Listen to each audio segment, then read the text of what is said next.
আমরা সূরা নাহাল শুরু করব ইনশাল্লাহ। সূরাটা মক্কি। নাহাল শব্দের অর্থ মৌমাছি। আউযু বিল্লাহি মিনাশ শাইতানির রাজিম। অভিশপ্ত শয়তান থেকে আল্লাহর আশ্রয় কামনা করছি। বিসমিল্লাহির রহমানির রহিম। রহমান রহিম আল্লাহর নামে শুরু করছি।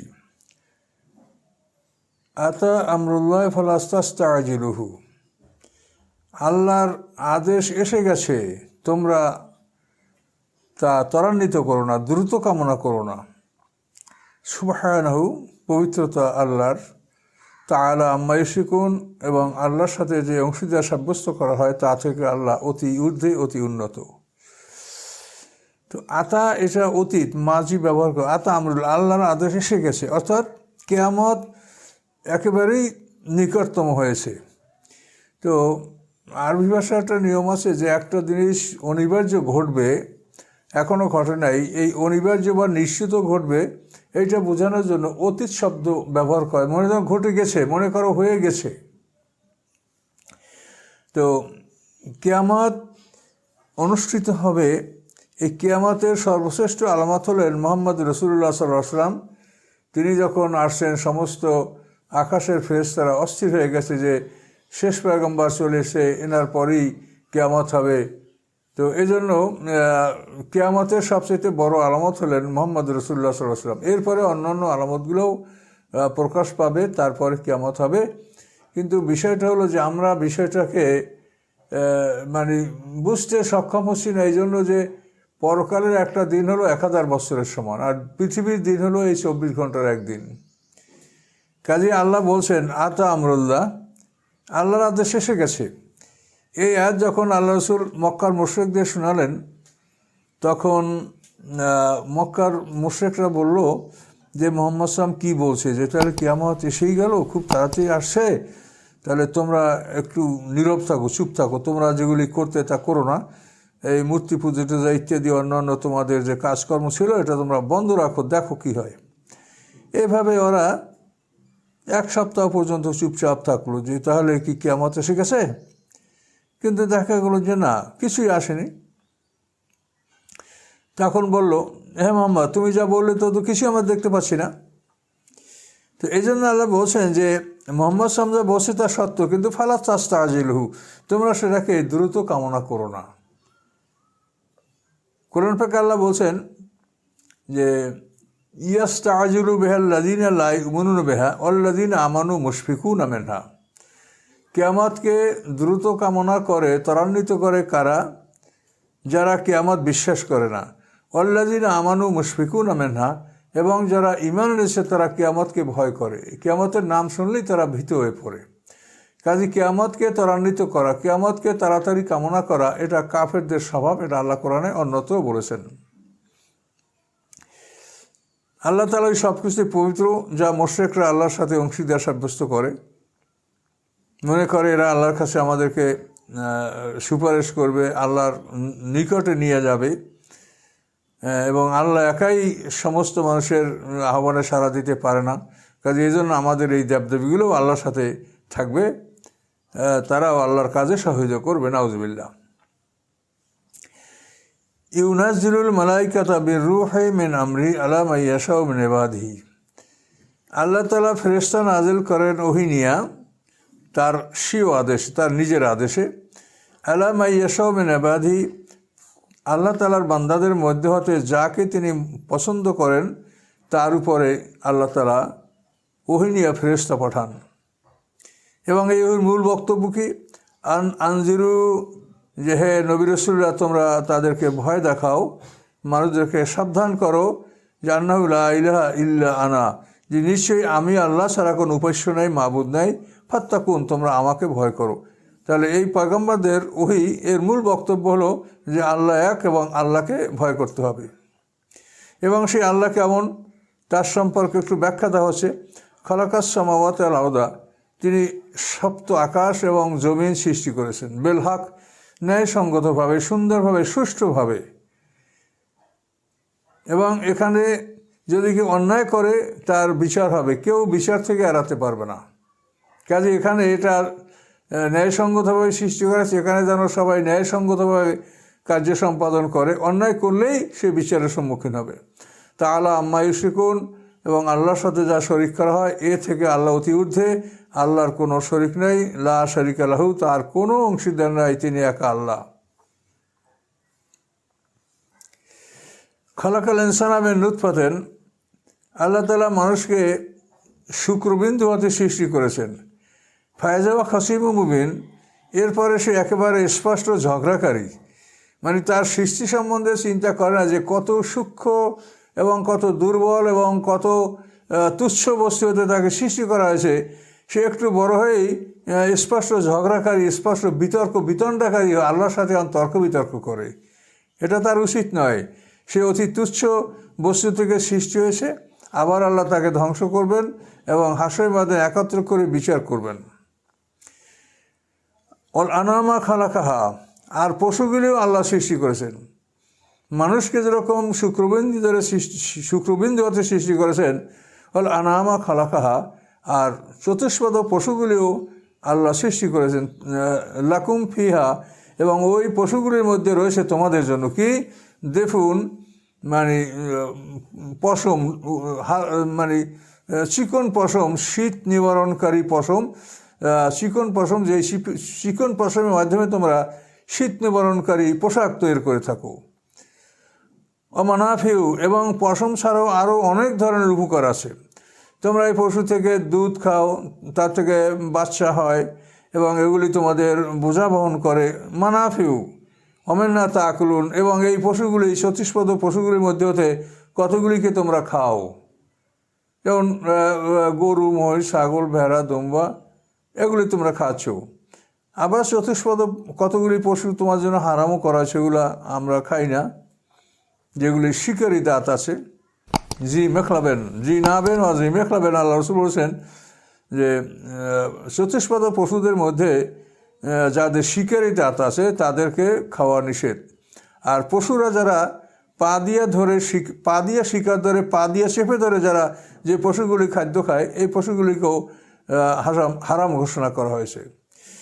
তো এই জন্য বলেন যে তোমাদেরকেও আল্লাহ শুক্রবিন্দু থেকে সৃষ্টি করেছেন, আবার পশুগুলিও তোমাদের উদ্দেশ্যে সৃষ্টি করেন, তার থেকে তোমরা শীত নিবারণকারী পোশাক সংগ্রহ করো, বহুবিধ উপকার তাদের থেকে তোমরা নাও, এবং তোমরা কতগুলি ওর থেকে তোমরা খাচ্ছ, তোমাদের রিজিক হিসেবে তোমরা ব্যবহার করছো। অলাকুম জামালুন, অলাকুম ফিহা জামালুন হিনা তুরিহুনা ওয়া হিনা তাসরাহুন, এবং পশুগুলির মধ্যে রয়েছে, চতুষ্পদ পশুগুলির মধ্যে রয়েছে জামালুন, একটা সৌন্দর্য, যখন তোমরা বিকালবেলায় তাদেরকে বাড়ি নিয়ে আসো এবং সকালবেলায় যখন তোমরা তাদেরকে ছেড়ে দাও। এই বিকালবেলা পশুগুলিকে তাদের বিশ্রামাগারে তাদের আস্তাবলে নিয়ে আসলে তখন পশুগুলি খুব আনন্দ করে, দৌড়াদৌড়ি করে, ঘোরাফেরা করে, তারপর লাফালাফি করে, তারপর তাদের আস্তাবলে ঢুকে তারা বিশ্রাম করে। এগুলি দেখতে খুবই সুন্দর লাগে। তো এই জন্য বিকালবেলার কথাটা বলা হয়েছে যে বিকালে ওরা যদি পেট ভরে খানা খেয়ে আসে, তো তখন পশুগুলির মধ্যে আনন্দ এবং দৈহিক শক্তি সুন্দর এটা বেশি থাকে। এই জন্য বিকালবেলার আচরণটাই পশুগুলির সকালবেলার আচরণের চাইতে ভালো হয়। ওয়া তাহমিলু আসকালাকুম ইলা বালাদিন, এবং এই পশুগুলি তোমাদের বোঝা শহরে নিয়ে যায়।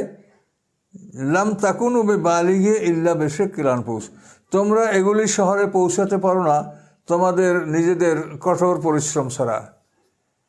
শাক মানে মোশাক্কাত, তোমাদের কঠিন পরিশ্রম ছাড়া তোমরা মাথায় যদি এই বোঝাটা বয়ে শহরে নিয়ে যাও তাহলে তোমাদের অনেক কষ্ট হবে। আর যদি পশুর পিঠে তুলে দাও তাহলে খুব হালকাভাবেই তোমরা বিনা কষ্টে এই তোমাদের পণ্য শহরে তোমরা পৌঁছাতে পারছো। তো আল্লাহ রাব্বুল আলামিন তার এই নিয়ামত এবং এই কুদরতের কথা আমাদেরকে বলছেন। তো এখন উন্নত পৃথিবীতে অন্যরকম যানবাহন সৃষ্টি হয়েছে, তারপরও পশুগুলি এগুলি ছাড়া পৃথিবী চলে না। এগুলি বিভিন্ন কাজে আমাদের এখনও আসে এবং এগুলি প্রয়োজন, কিয়ামত পর্যন্তই প্রয়োজন থাকবে। তো আল্লাহ বলছেন এই পশুগুলি যদি না হয় তাহলে তোমরা বোঝাটা ঘাড়ে করে মাথায় করে পৌঁছাতে তোমাদের জানের উপরে দেহের উপরে অনেক কষ্ট হয়। এই কষ্ট ছাড়া তোমরা এই তোমাদের মালাসবাবগুলি তোমরা পণ্যগুলি তোমরা শহরে পৌঁছাতে সক্ষম হও না। ইন্না রাব্বাকুম লা রাউফুর রহিম, নিশ্চয়ই তোমাদের রব তোমাদের প্রতি অতি দয়ালু এবং তিনি করুণাময়। কাজে আল্লাহ তাআলা দয়া করে মানুষের জন্য এইসব সুযোগ সুবিধা সৃষ্টি করেছেন এবং মানুষকে সৃষ্টির সেরা করেছেন। অল খাইল ওয়াল বেগালা অল হামিরা, ঘোড়া গাধা খচ্চর, ঘোড়া খচ্চর গাধা। খায়াল মানে ঘোড়া, বেগাল খচ্চর বাগলুনের বহু বচন বেগাল, আর খায়াল এটা ইসমে জেন্স মানে ঘোড়ার জাতি, হামির হলো গাধা। তো আল্লাহ বলেন ঘোড়া খচ্চর গাধা এই তিনটে প্রাণী লেতার কাবুহা জিনা, যে এর উপরে তোমরা আরোহণ করবে, সওয়ার হবে এবং এগুলি সৌন্দর্যের জন্য দেখতেও সুন্দর লাগবে। ওয়াখলুকুম মা লা তা'লামুন, এবং আল্লাহ এমন জিনিস সৃষ্টি করেন যা তোমরা জানো না। অর্থাৎ ওই সময়ের মানুষের জানা ছিল না যে আল্লাহ তাআলা এই পশুর বিকল্প কি যানবাহন আল্লাহ সৃষ্টি করবেন, সেটা আল্লাহ বলছেন যে তোমরা জানো না, সেটা আল্লাহ জানেন। এখন রাস্তাঘাটে নানাবিধ গাড়ি ঘোড়া বিভিন্ন যানবাহন সৃষ্টি হয়েছে পণ্য বহন করতে, আর পশুকে কষ্ট দিতে হয় না। তো এই জন্য আল্লাহ বলছেন যে আল্লাহ এমন বস্তু সৃষ্টি করেন যা তোমরা জানো না। অর্থাৎ ভবিষ্যতে এই পশু ছাড়াও আল্লাহ তাআলা অনেক বস্তু সৃষ্টি করবেন। পৃথিবীতে যত যানবাহন যত কিছু সৃষ্টি হয়েছে এ সমস্ত উপাদানগুলি আল্লাহ তাআলার সম্পদ। আল্লাহ তাআলা মাটির মধ্যে এই সম্পদ সংরক্ষণ করেছেন। এটা আল্লাহর স্টোর, আল্লাহর গুদাম। এটা হচ্ছে এই পৃথিবীটা, এই পৃথিবীর মধ্যে সব কিছু আছে। সমস্ত পদার্থগুলি পৃথিবী হতে আমরা আহরণ করে তার থেকে আধুনিক যানবাহন সৃষ্টি করেছি। আল্লাহ বলেছেন, ইঙ্গিত দিয়ে রেখেছেন যে এই পশুগুলি তো এখন থাকলো, এরপরে এমন সৃষ্টি করা হবে যা তোমরা জানো না। তো গোরা গাধা খচ্চর এই তিনটা পশুর ব্যাপারে আল্লাহ রসুলের হাদিসে রয়েছে। খালিদ ইবনে ওলীদ থেকে হাদিস বর্ণিত যে খায়বারের যুদ্ধের দিন আল্লাহ তাআলা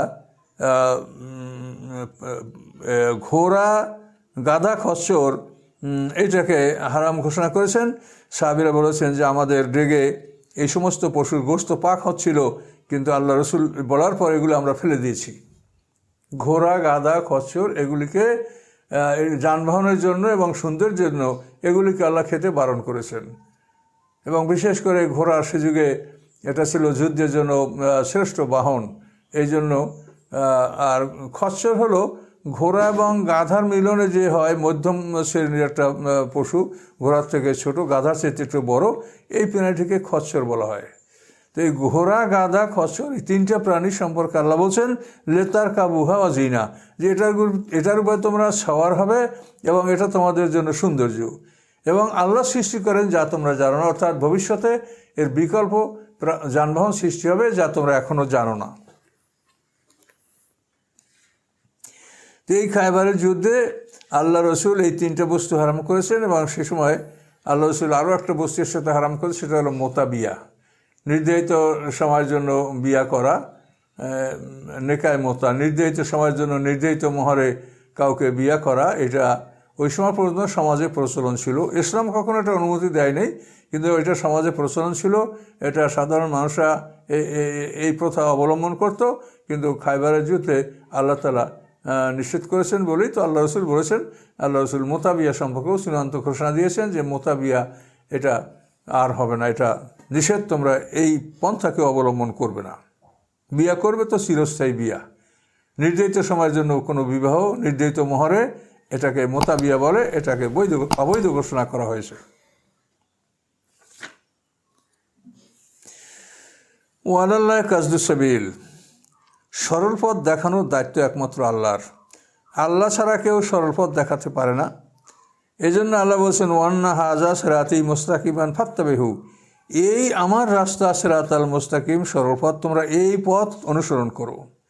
এখানে আল্লাহ একই কথা বলেন যে সরল পথ দেখানোর দায়িত্ব একমাত্র আল্লাহর, আল্লাহ ছাড়া কেউ সরল পথ দেখাতে পারে না।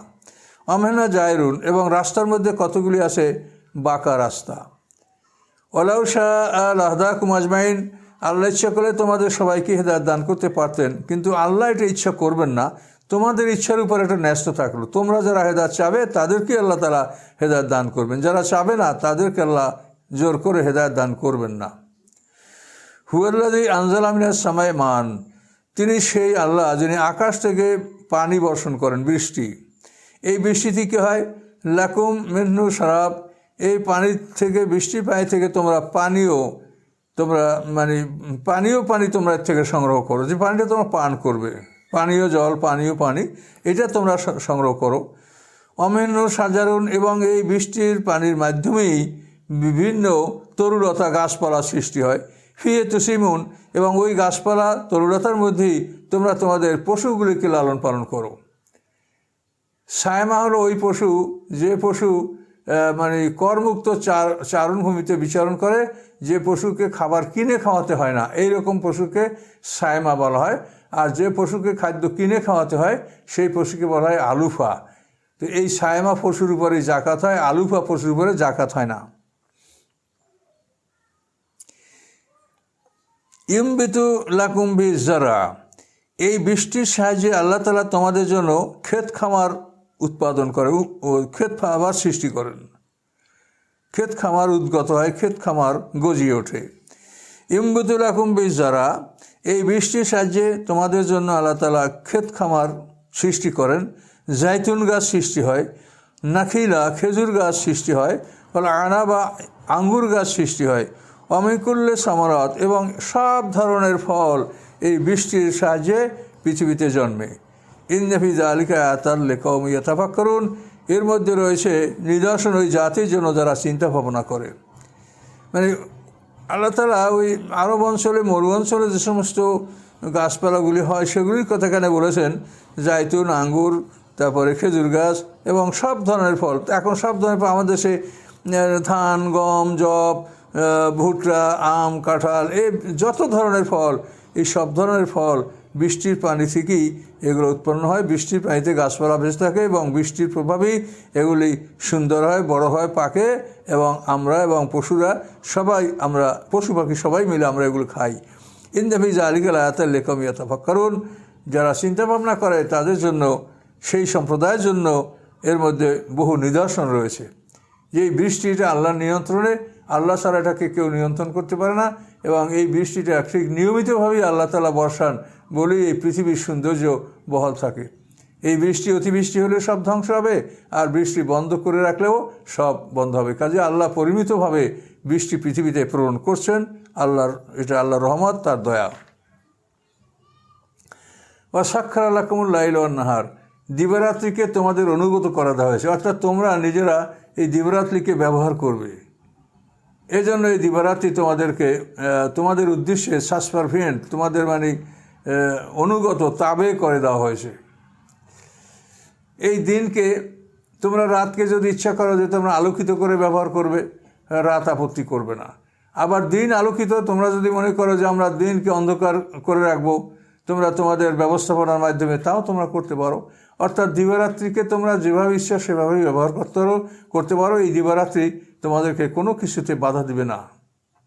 আর শামস আল কামারা, এবং সূর্য এবং চন্দ্র, তাও তোমাদের সেবার জন্য নিয়োজিত করা হয়েছে।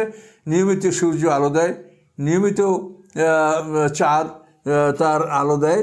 আর নুজুমও, এবং সমস্ত তারকারাজি, এগুলিও তোমাদের সেবার জন্য আল্লাহ নিয়োজিত করে রেখেছেন।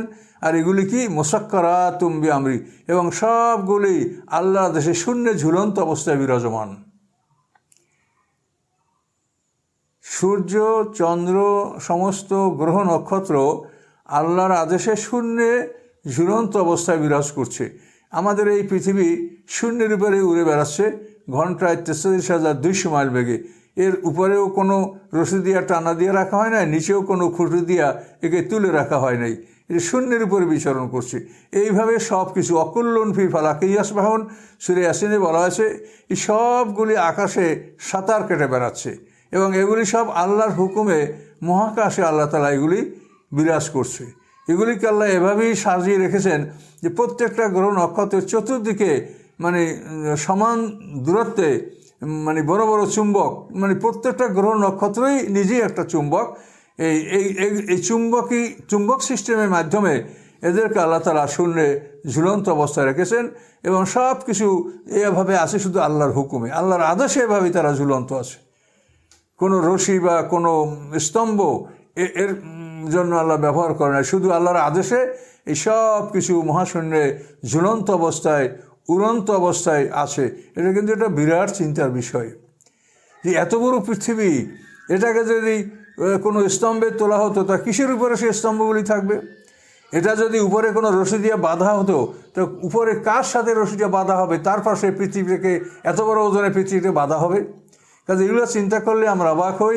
কাজে এগুলো কোনোটাই মানুষের জ্ঞান বুদ্ধিতে আসে না যে এই পৃথিবীটাকে উপরে ধরে রাখার জন্য কোনো স্তম্ভ এটা সম্ভব না, আবার শূন্যে এটাকে তুলে রাখার জন্য কোনো রশি দিয়া বেঁধে রাখাটা সম্ভব না। কাজে এটাকে আল্লাহ তাআলা তার কুদরতে তার হুকুমে তিনি শূন্যে ঝুলন্ত অবস্থায় রেখেছেন। এটা বলছেন মুসাক্কারাতুম বিআমরি, আল্লাহর আদেশে এরা সাসপেন্ডেড বা ঝুলন্ত অবস্থায় এরা আছে। ইন্না ফি যালিকা লাআয়াতিন লিকাওমিন ইয়াকুলুন, আল্লাহ বলছেন এর মধ্যে নিদর্শন আছে ওই জাতির জন্য তারা জ্ঞান রাখে। যাদের জ্ঞান নাই তারা এটা বুঝবে না যে আমরা এই পৃথিবীতে আসি, মনে হয় যে বড় একটা বিমান, এই বিমানে মানে 800 কোটি প্যাসেঞ্জার নিয়ে এই বিমানটা উড়ে বেড়াচ্ছে, এত বড় বিমান উঠছে, এই জন্য আমরা বুঝতে পারছি না যে এটা উঠছে। এইটা বোঝার কিছু নমুনা আপনি পৃথিবীতে পাবেন যে একটা বিমান যদি ওড়ে, শূন্যে ওড়ে, তখন এই বিমানের দুই সাইডে এবং উপরে খুব ঠান্ডা লাগে, এবং ঠান্ডা লাগতে লাগে অবস্থাটা এমন হয় যে মানে মাইনাস চলে যায়, মানে ঠান্ডাটা 0 পয়েন্টে আসে তারপর মাইনাসে চলে যায়, এত ঠান্ডা বিমানটা হয় বাতাস লাগার কারণে। তো এই বিমানটার দুই সাইড বাতাস লাগে, উপরে বাতাস লাগে, এই জন্য বিমানটা এভাবে ঠান্ডা হয়ে যায়। তো এই পৃথিবীটা যে চলে, এই চলার কারণে পৃথিবীর দুই পাশে বাতাস লাগে, এই জন্য পৃথিবীর উত্তর মেরু এবং দক্ষিণ মেরু এটা বরফে ঢাকা, যেহেতু বাতাস, আর উপরেও ওটার বাতাস লাগে। তো উপরিভাগটা মানে এটা যেহেতু অনেক পাহাড় পর্বত আছে, তো এই জন্য এই পাহাড় পর্বতের কারণে আমরা এই প্রচণ্ড ঠান্ডা থেকে অনেকটা মুক্তি লাভ করি। দেখেন যত উপরে মানে পৃথিবীর উপরিভাগ চলার কারণে ঠান্ডা, এই জন্য পাহাড়ের চূড়াগুলি সব ঠান্ডা, সমস্ত পাহাড়গুলি বরফে ঢাকা থাকে, যেহেতু এটা পৃথিবীর উপরিভাগ এবং উপরিভাগেও বাতাস লাগে। তাহলে আমরা সাধারণ জ্ঞান দ্বারা এতটুকু বুঝতে পারি যে পৃথিবীর উত্তর দক্ষিণে এবং উপরে যে বরফ, তো এই বরফের কারণ হওয়া উচিত কি যে আমরা উপরে সূর্য, তার সূর্যের দিকে যত উপরে আমরা উঠবো তাহলে আমরা বেশি গরম পাবো, কিন্তু না, উপরে তো ঠান্ডা। এই ঠান্ডা কারণ হলো পৃথিবী চলছে, এই জন্য এটা ঠান্ডা।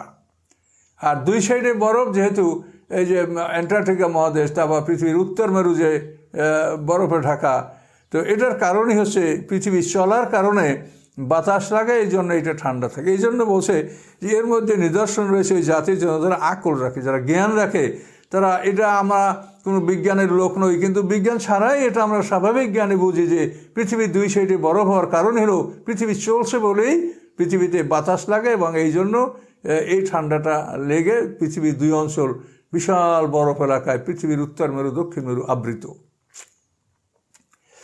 আমা যারা লাকুম ফিল আরদে, আল্লাহ তাআলা তোমাদের উদ্দেশ্যে পৃথিবী যা সৃষ্টি করেন, মুখতালিফান আলওয়ানহু, তার বিভিন্ন রং, বিভিন্ন রঙের ফলমূল আল্লাহ তাআলা আমাদের জন্য সৃষ্টি করেন। এমন সুন্দর রং, যেই রং আমরা নিজেরা কল্পনা করতে পারি না। ইন্না ফি যালিকা আয়াতিন লিকাওমিন ইয়াযাক্কারুন, নিশ্চয়ের মধ্যে নিদর্শন রয়েছে জাতির জন্য যারা উপদেশ গ্রহণ করে।